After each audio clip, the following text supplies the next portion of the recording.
जिस दिन मैं होटल छोड़कर गया था, तुम्हारी ड्यूटी थी उस दिन? इमरान ने पूछा। जी हाँ, उस दिन मेरी ड्यूटी थी, वेटर ने जवाब दिया। उस रोज कौन कौन उससे मिलने आया और कहाँ कहाँ गया?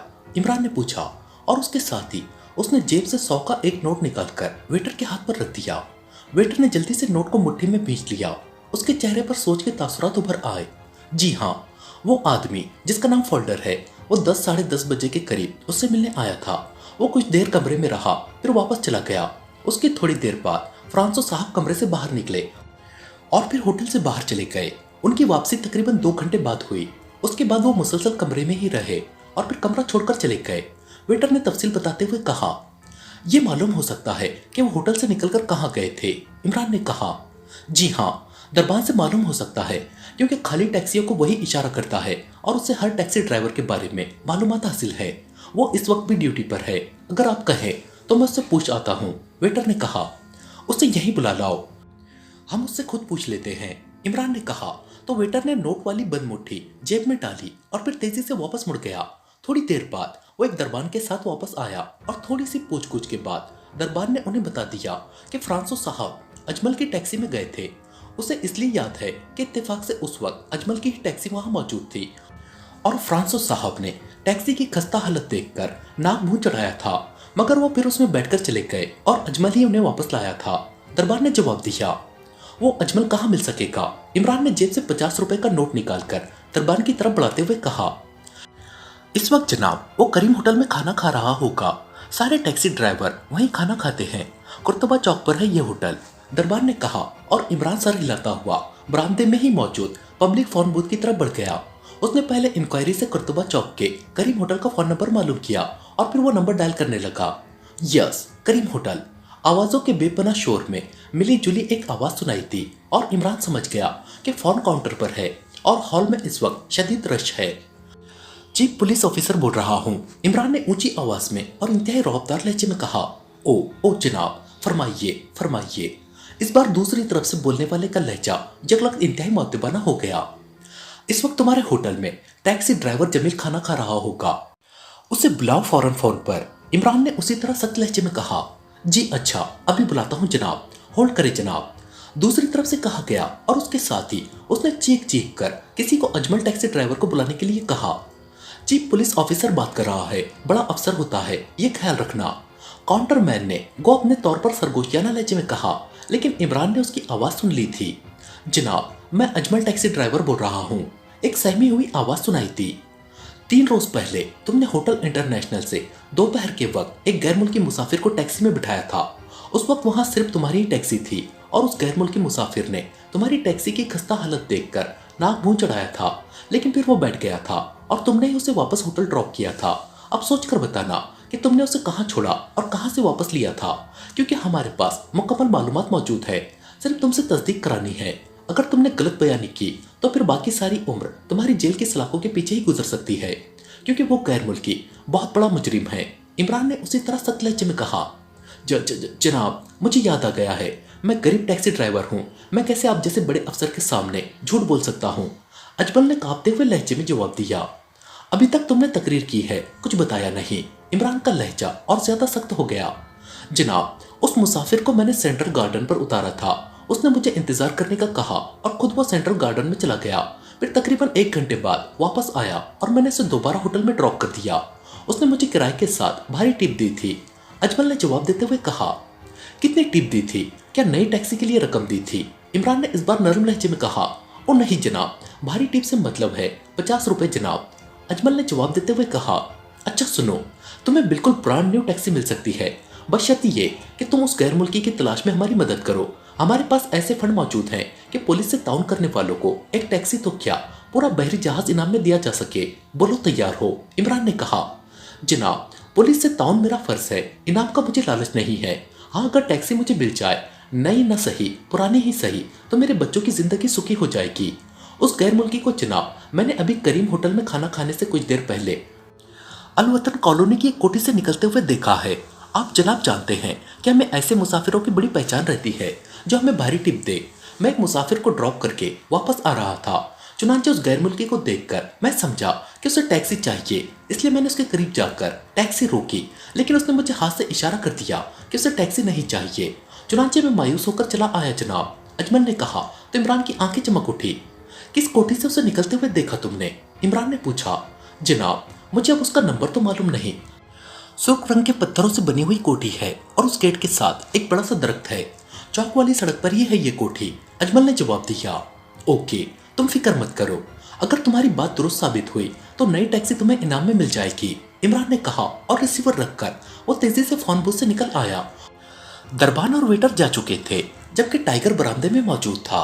आओ टाइगर, बंद रास्ते अब खुलने लग गए हैं।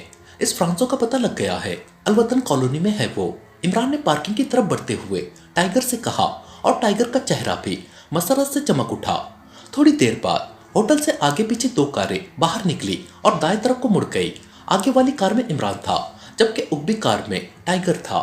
थोड़ी देर बाद वो अलवतन कॉलोनी में पहुंच गए और इमरान ने वो कोठी भी तलाश कर ली।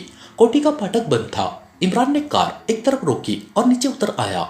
उसने कोट की अंदरूनी जेब में हाथ डालकर बहुत से तारुफी कार्ड बाहर निकाले और फिर उनमें से एक कार्ड मुंतखब करके उसने हाथ में लिया और बाकी कार्ड वापस जेब में डालकर टाइगर को अपने पीछे आने का इशारा करके वो कोठी के फाटक की तरफ बढ़ गया। उसने कॉल बेल का बटन दबाया तो थोड़ी देर बाद साइड गेट खुला और उसमें से एक गैर मुल्की जिसके जिस्म पर गाउन था बाहर आ गया। उसे देखते ही इमरान और टाइगर दोनों पहचान गए कि वही फ्रांसो है और उसका खुद गेट पर आने का मतलब था कि कोठी में उसके अलावा और कोई आदमी भी मौजूद नहीं है। जी फरमाइए, फ्रांसो ने गौर से इमरान और टाइगर को देखते हुए कहा। यह मेरा कार्ड, इमरान ने आम से लहजे में कहा और हाथ में पकड़ा हुआ कार्ड फ्रांसो की तरफ बढ़ा दिया। चीफ इलेक्ट्रिक इंस्पेक्टर, फ्रांसो ने कार्ड पढ़ते हुए हैरत भरे अंदाज में इमरान को देखा। क्या मतलब? मैं समझा नहीं। चीफ इलेक्ट्रिक इंस्पेक्टर का यहाँ क्या काम है? फ्रांसो ने हैरत भरे लहजे में कहा। हमें शिकायत मिली है कि कोठी में मौजूद बिजली के मीटर को बंद करके बिजली चोरी की जा रही है।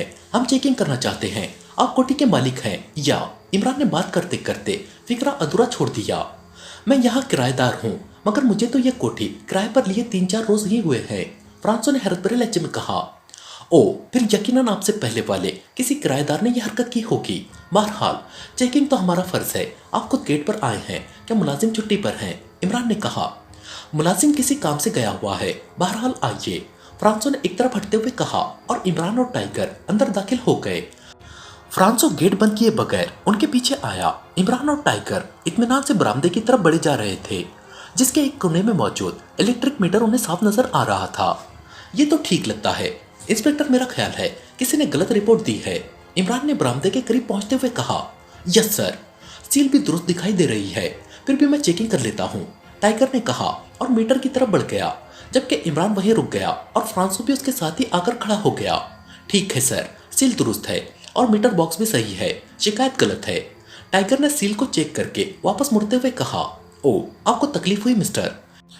इमरान ने मौजरत खाना लहजे में मुड़कर पास खड़े फ्रांसो से कहा। बहरहाल आपने चेक कर लिया, ठीक है, फ्रांसो ने मुंह बनाते हुए कहा और गेट की तरफ मुड़ने ही लगा था कि यलक चीखा और एक झटके से इमरान के सीने से जा लगा। इमरान ने उसे अचानक बाजुओं में जकड़ लिया था। उसका एक बाजू उसके गर्दन के गिर्द और दूसरा उसके सीने के गिर्द था। क्या क्या क्या? फ्रांसो के हलक से इंतहाई हैरत भरी आवाज निकली। वो चूंकि जहनी तौर पर ऐसी किसी हरकत के लिए तैयार ही ना था, इसलिए उसका जिस्म बेहिस था। इमरान ने गर्दन के गिर्द बाजू को मखसूस अंदाज में झटका दिया तो फ्रांसो के हलक से ऊक की आवाज निकली और उसका जिस्म इमरान के बाजुओं में ही ढीला पड़ गया। गेट बंद कर आओ, इमरान ने टाइगर से कहा और टाइगर सर हिलाता हुआ तेजी से फाटक की तरफ बढ़ गया। इमरान उसे उसी तरह बाजुओं में उठाए अंदर एक कमरे में आया और उसने उसे एक कुर्सी पर बिठा दिया। इस दौरान टाइगर भी वापस आ गया और फिर इमरान के कहने पर उसने कहीं से रस्सी ढूंढी और फ्रांसो को रस्सी की मदद से अच्छी तरह कुर्सी से जकड़ दिया। इमरान ने फ्रांसो के लिबास की तलाशी ली लेकिन लिबास की जेबें खाली थी। इमरान ने आगे बढ़कर उसका नाक और मुंह दोनों हाथों से बंद कर दिया और चंद लम्हों बाद फ्रांसो के जिस्म में हरकत जाहिर होने लगी तो इमरान पीछे हट गया। तुम बाहर निगरानी करो, ये तरबियत याफ्ता एजेंट लग रहा है, इसलिए शायद इस पर तशद्दुद करना पड़े और कोई हमसाया मुदाखलत कर दे, इमरान ने कहा और टाइगर सर हिलाता हुआ बाहर निकल गया। चंद लम्हों बाद फ्रांसो ने कराहते हुए आंखें खोल दी। हाँ तो मिस्टर फ्रांसो, फोल्डर ने तुम्हें जो फाइल लाकर दी थी वो तुमने सेंट्रल गार्डन में किसके हवाले की थी? इमरान ने बड़े सपाट लहजे में कहा। तो फ्रांसो बंदा होने के बावजूद इस तरह तड़पा कि जैसे इमरान ने बात करने की बजाय उसके जिस्म को ताकतवर इलेक्ट्रिक शॉक दिया हो। क्या क्या कह रहे हो? कौन हो तुम? कैसी फाइल? कौन फोल्डर? मैं तो एक मशहूर अदीब हूँ और यहाँ पाकिस्तान पर किताब लिखने आया हूँ, फ्रांसो ने अटक अटक कर कहा। और इमरान का अंदाजा दुरुस्त निकला। जिस तेजी से उसने अपने आप को संभाल लिया था उससे यही जाहिर होता था कि वो तरबियत याफ्ता आदमी है। सोच लो, तशद्दुद के बाद भी तुमने बोलना है, इसलिए क्यों ना पहले ही सब कुछ बताकर अपनी जिंदगी बचा लो और अपने जिस्म को टूट फूट का शिकार होने से भी बचा लो। इमरान ने सख्त लहजे में कहा। तुम हो कौन? तुमने आखिर मुझे क्यों बांध रखा है? फ्रांसो ने कहा। ओके, तशद्दुद ही सही, इमरान ने कहा। और फिर उसके साथ ही उसने जेब से पिस्तौल निकाला और उसका मैगजीन खोलकर उसने उसमें सिवाय एक गोली के बाकी सब गोलियां निकालकर जेब में डाल दी। ये देखो, पूरे मैगजीन में सिर्फ एक गोली है, अच्छी तरह देख लो, इमरान ने मैगजीन फ्रांसो के सामने करते हुए कहा और फिर मैगजीन को दूसरे हाथ से बंद कर दिया। तुम क्या करना चाहते हो? ये जुल्म है। मैं मौजूद आदमी हूँ, मुझे सिफारत खाने फोन करने दो, फ्रांसो ने चीखते हुए कहा। यह जुल्म नहीं है मिस्टर फ्रांसो, बल्कि मैं तो तुम्हें बकायदा चांस दे रहा हूँ। अब ये तुम्हारी किस्मत है कि पहली बारी ट्रिगर दबने से गोली तुम्हारी खोपड़ी तोड़ दे या दूसरा चांस तुम्हें मिल जाए, इमरान ने मैगजीन को बकायदा घुमाते हुए कहा और फिर उसने पिस्तौल की नाल फ्रांसो की कनपट्टी से लगा दी। मैं सिर्फ 3 तक गिनूंगा और फिर ट्रिगर दबा दूंगा, इमरान ने कहा। मैं सच कह रहा हूँ, तुम्हें गलतफहमी हुई है, फ्रांसो ने कहा ही था कि इमरान ने गिनती शुरू कर दी। मैं सच कह रहा हूँ, मैं सच कह रहा हूँ, फ्रांसो ने इस बार चीखते हुए कहा। उसके साथ ही 3 कहकर इमरान ने ट्रिगर दबा दिया। ठक की आवाज सुनाई दी और फ्रांसो के हलक से बेख्तियार इत्मीनान भरा तवील सांस निकल गया। हो सकता है दूसरी बार किस्मत तुम्हारा साथ न दे, सोच लो। 1 2, इमरान ने सर्द लहजे में कहा। रुक जाओ, बताता हूँ, रुक जाओ। यकलक फ्रांसो बेख्तियार चीख पड़ा। 2 तक गिनती मुकम्मल हो चुकी है, इसलिए शुरू हो जाओ। अगर तुम्हारी जुबान रुकी तो मैं ट्रिगर दबा दूंगा, इमरान ने सर्द लहजे में कहा। मैंने फाइल रूडी के हवाले कर दी थी, सेकंड सेक्रेटरी, ऑस्ट्रेलियन सिफारत खाना, फ्रांसो ने कांपते हुए लहजे में कहा। फोल्डर कहाँ है? इमरान ने पूछा तो फ्रांसो ने उससे कॉलोनी और कोठी का पता बता दिया। फिर इमरान के पूछने पर उसने फोल्डर के साथियों की तफसील भी बता दी। तुम्हारा ताल्लुक ऑस्ट्रेलियन सीक्रेट सर्विस से तो बहरहाल नहीं है, फिर तुमने सेकंड सेक्रेटरी को फाइल क्यों दी थी? इमरान ने सख्त लहजे में पूछा। वो हमारा अपना आदमी है, टैक्स आउट का, फ्रांसो ने जवाब दिया। तो इमरान ने एक तवील सांस लेते हुए पिस्तौल उसकी कनपट्टी से हटा लिया।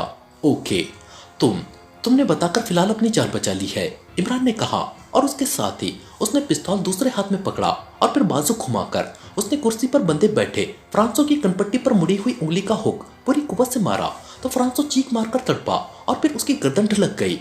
एक ही भरपूर ज़रब ने उसे बेहोश कर दिया था और इमरान तेजी से मुड़कर बाहर आ गया। क्या हुआ बॉस? बरामदे में खड़े टाइगर ने चौंक कर पूछा। कुछ तो उसने बता दिया है, बाकी तफसीलात राना हाउस पहुंचकर बता देगा। तुम कार अंदर ले आओ और इसे उठाकर राना हाउस पहुंचा दो, मैं देखता हूँ किसी कमरे में फोन जरूर होगा, इमरान ने कहा। क्या बगैर किसी तशद्दुद के इसने बता दिया है? टाइगर ने हैरान होकर कहा। मैंने वो तरीका इस्तेमाल किया है कि वो जोर से चीखे भी ना और जरूरी बातें भी बता दे, वरना ये बेहद गुंजान इलाका है, चीखों की आवाजें सुनकर कोई हमसाया पुलिस को भी फोन कर सकता था, इमरान ने मुस्कुराते हुए कहा और मुड़कर एक कमरे की तरफ बढ़ गया। वो फोन तलाश कर रहा था और फिर एक अंदरूनी कमरे में उसे फोन मिल ही गया। इमरान ने उसका रिसीवर उठाया और नंबर डायल करने शुरू कर दिए। X2, राब्ता कायम होते ही मखसूस आवाज सुनाई थी। इमरान बोल रहा हूँ जनाब, मैंने टाइगर के साथ फोल्डर के बॉस फ्रांसो को ढूंढ निकाला है और उससे फोल्डर और उसके 6 साथियों का पता भी लगा लिया है। वो सब चेकिंग की वजह से कोठियों में ही महदूद होकर रह गए हैं। फोल्डर और उसके साथी सलीम टाउन की कोठी नंबर 8 में है। उनका ताल्लुक ऑस्ट्रेलिया की किसी तंजीम टैक्स आउट से है और फोल्डर ने फाइल फ्रांसो को दी, जिसने ये फाइल ऑस्ट्रेलियन सिफारत खाने के सेकंड सेक्रेटरी रूडी के हवाले कर दी थी। मैं जाकर मालूम करता हूँ कि रूडी ने फाइल बाहर निकाल दी है या भी अपने पास ही रखी हुई है। अब फोल्डर और उसके साथियों को कवर कर ले। फ्रांसो को मैं टाइगर के साथ राना हाउस भिजवा रहा हूँ। फोल्डर और उसके साथियों को भी आप वहीं भिजवा दे। अगर फाइल मुल्क से निकल गई है तो फिर उनसे उनकी तंजीम के बारे में तफसीली मालूमात हासिल करनी पड़ेगी। इमरान ने मुअद्दबाना लहजे में न सिर्फ तफसील बताई बल्कि मखसूस अंदाज में साथ साथ जरूरी हिदायत भी दे दी। गौ से मालूम था कि टाइगर अपने काम में मसरूफ होगा, लेकिन फिर भी वो ऐसे मौके पर हमेशा एहतियात से काम लेने का आदी था। ठीक है, दूसरी तरफ से कहा गया और इमरान ने रिसीवर रखा और फिर कमरे से बाहर आ गया। उसी लम्हे उसे दूर से टाइगर की कार फाटक क्रॉस करके बाहर जाती हुई दिखाई दी तो वो फाटक की तरफ बढ़ गया। उसने सबसे पहले फाटक बंद किया और फिर वापस आकर उसने कोठी में मौजूद फ्रांसो के सामान को चेक करना शुरू कर दिया, क्योंकि उसे यकीन था कि रूडी ने यकीनन फाइल मुल्क से बाहर निकाल दी होगी, क्योंकि रूडी को फाइल मिले काफी दिन हो चुके हैं और सिफारती बैग तो रोजाना ही भेजे जाते हैं। और ये भी हो सकता है कि रूडी खुद ही फाइल लेकर मुल्क से बाहर चला गया हो। जाहिर है किसी सिफारत खाने के सेकंड सेक्रेटरी की जामा तलाशी तो सिर्फ असले की हद तक ली जा सकती है, मुकम्मल तलाशी ना ली जा सकती थी।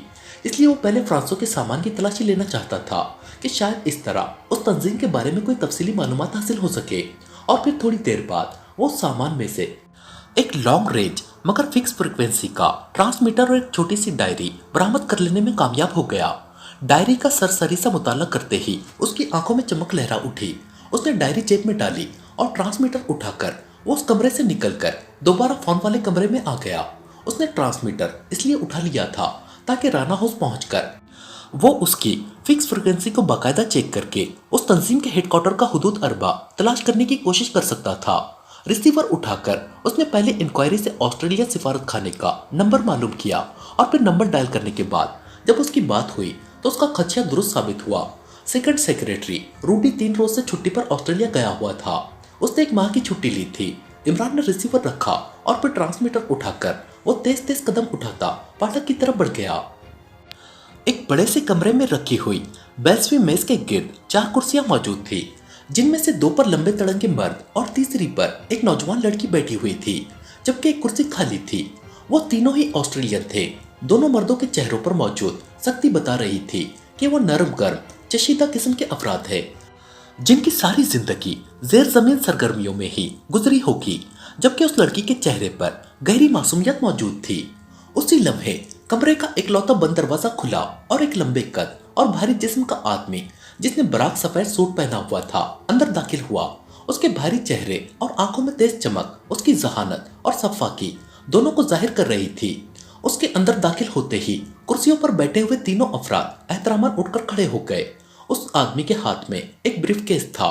बैठो, आने वाले ने सर्द लहजे में कहा और खुद उसने बैग मेज पर रखकर चौथी खाली कुर्सी संभाल ली।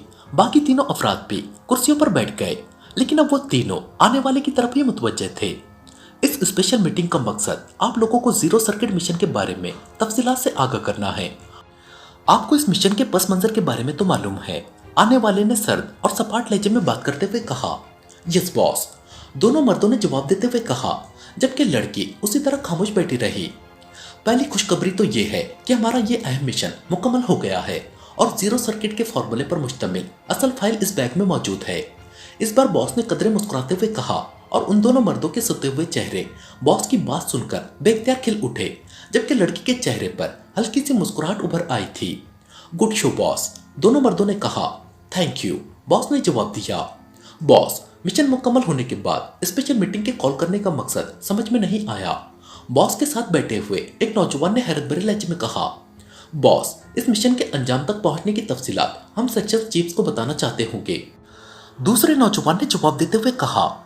रैमजे की हैरत भी बचा है और क्लार्क की बात भी दुरुस्त है, मगर सुजैन ने कोई तबसरा नहीं किया। बॉस ने उस लड़की की तरफ देखते हुए कहा। बॉस, मैं इसलिए खामोश बैठी हुई हूँ क्योंकि मुझे इस मकसद का इल्म है जिसके लिए मीटिंग कॉल की गई है, लड़की ने मुतरन्नम आवाज में कहा। और उसके इस फिक्रे पर बॉस समेत रैमसे और क्लार्क दोनों बेख्तियार चौंक पड़े। क्या मालूम है सुजैन, बॉस ने हैरत भरे लहजे में कहा। यही बॉस कि इस मिशन को मुकम्मल करने वाले सेकंड ग्रुप के तमाम अफराद गिरफ्तार कर लिए गए हैं, सुजैन ने जवाब दिया। ओ, तुम्हें ये मालूमात कहाँ से मिली है? बॉस के लहजे में और ज्यादा हैरत उभर आई। बॉस, सुजैन तंजीम के तमाम मामला से हर वक्त मुताल्लिक रहती है और आपको जो इत्तलात पहुंची है वो भी मेरे ही सेक्शन ने मुहैया की है, सुजैन ने जवाब दिया। हाँ, लेकिन तुम्हारे सेक्शंस की मालूमात मुकम्मल नहीं थी, इसलिए मुझे थर्ड ग्रुप से मालूमात हासिल करनी पड़ी। वैसे तुम्हारी ये बात दुरुस्त है कि इन्हीं मालूमात की बिना पर यह स्पेशल मीटिंग कॉल की गई है, बॉस ने लंबा सांस लेते हुए कहा। क्या हुआ बॉस? दोनों मर्दों ने होंठ चबाते हुए कहा। मैं तफसील बताता हूँ। आपको मालूम है कि जीरो सर्किट के बारे में जो तहकीकात कराई गई थी उनके मुताबिक ये एक अहम और इनकलाबी इजाद है और पाकिस्तान ने अपने लिए दिफाई निज़ाम का ढांचा इसी हथियार की बुनियाद पर ही बनाया हुआ है। ये हथियार इस कदर इनकलाबी इजाद है कि हम इसे तैयार करके दुनिया के तकरीबन हर मुल्क को इंतहाई भारी मुआवजे पर फरोख्त कर सकते हैं। और ऑस्ट्रेलिया के घने जंगलों मॉर्गन में हमारी जदीद तरीन साइंसी लेबोरेटरियाँ और हमारे साइंसदान फार्मूला मिलने के बाद आसानी से इस हथियार को कसीर तादाद में तैयार कर सकते हैं। बहरहाल इस फार्मूले के हुसूल के लिए सेकंड ग्रुप को हरकत में लाया गया और सेकंड ग्रुप ने, जिसका चीफ फ्रांसो है, इंतहाई कामयाबी से इस फाइल को हासिल करके रूडी तक पहुंचा दिया और रूडी ने सिफारत खाने से छुट्टी करके फाइल खुद ऑस्ट्रेलिया में हमारे हेडक्वार्टर तक पहुंचा दी। फाइल के बारे में मुकम्मल तस्दीक करा ली गई है। फाइल मुकम्मल और असली है। इसी दौरान मिस सुजैन के सेक्शन ने इत्तला दी कि अचानक सेकंड ग्रुप के तमाम अफराद गिरफ्तार कर लिए गए हैं और उन्हें नामालूम मुकामात पर शिफ्ट कर दिया गया है।